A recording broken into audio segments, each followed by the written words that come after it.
Yesterday, I discussed the K through 12 crisis facing American families. The science shows that in-person schooling can easily be made safe. Private and religious schools and schools in Europe have been open for months.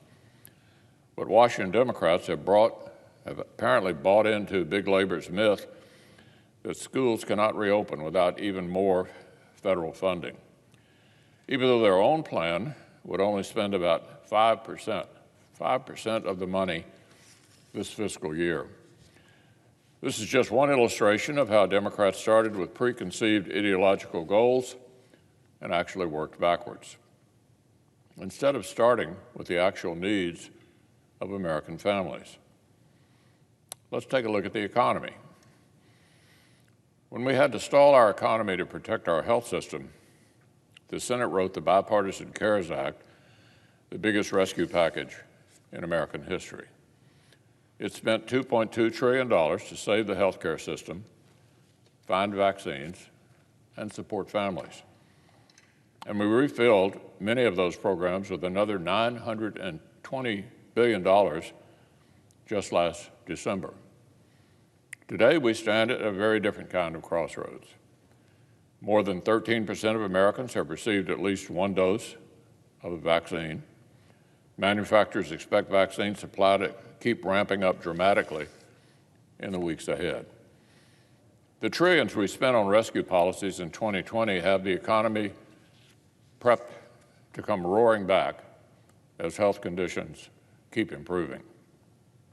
Unemployment today is already lower than where, at one point in this crisis, the Federal Reserve predicted it would be by the end of the year. In some blue-collar sectors, both total employment and job openings are already higher than they were before the pandemic. Retail sales just smashed experts' predictions. Many manufacturers can't keep pace with demand. Remarkably, even as economic output obviously shrunk in 2020, overall household personal income and personal savings actually went up. That's because of the relief Congress delivered. There's no question that some American families are still struggling. Nobody thinks our health or economic fight is finished yet. But on a broad national scale, households are sitting on a historic pile of pent-up cash, waiting for the economy to reopen. The former head of the President Obama's Council of Economic Advisors says, quote, "We have no historic parallel with anything like this level of excess savings." He says, "We've never seen this much dry powder."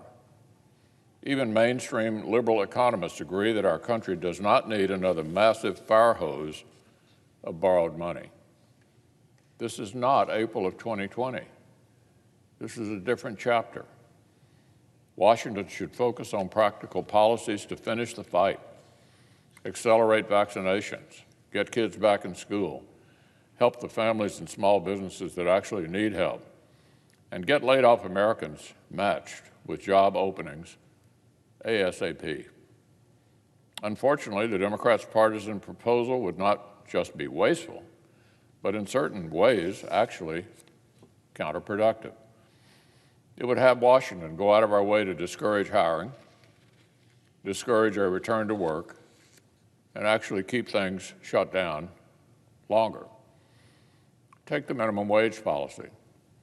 The CBO says this abrupt one-size-fits-all change would kill about 1.5 times as many jobs as the number of workers it would lift out of poverty.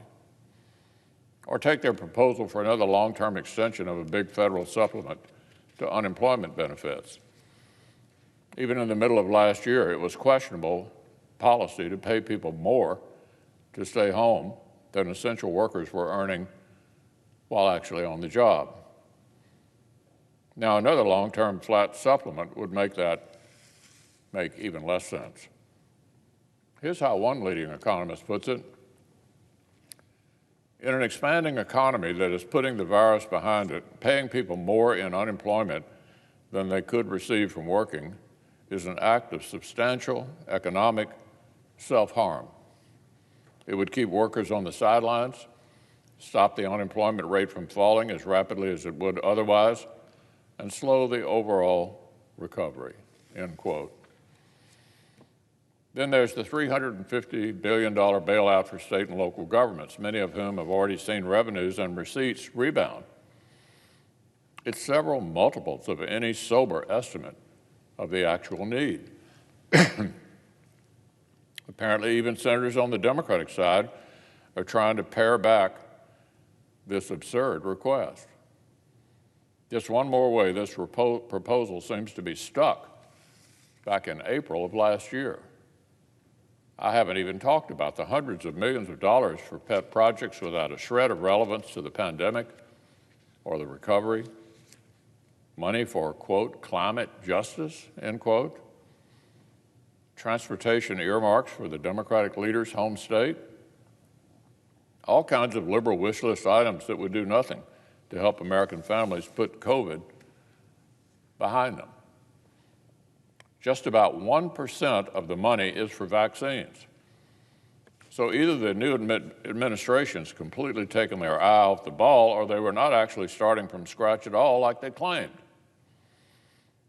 Only 5% of the education funding would even go out this fiscal year. 5% of the education funding would go out this fiscal year. Our own Senate Democratic colleagues are reportedly admitting parts of this are poorly targeted. Liberal economists on the Washington Post editorial board are saying Americans deserve more bang for their buck. A predictably chilly reception for a partisan bill that started with an outdated ideological wish list instead of the current needs of American families.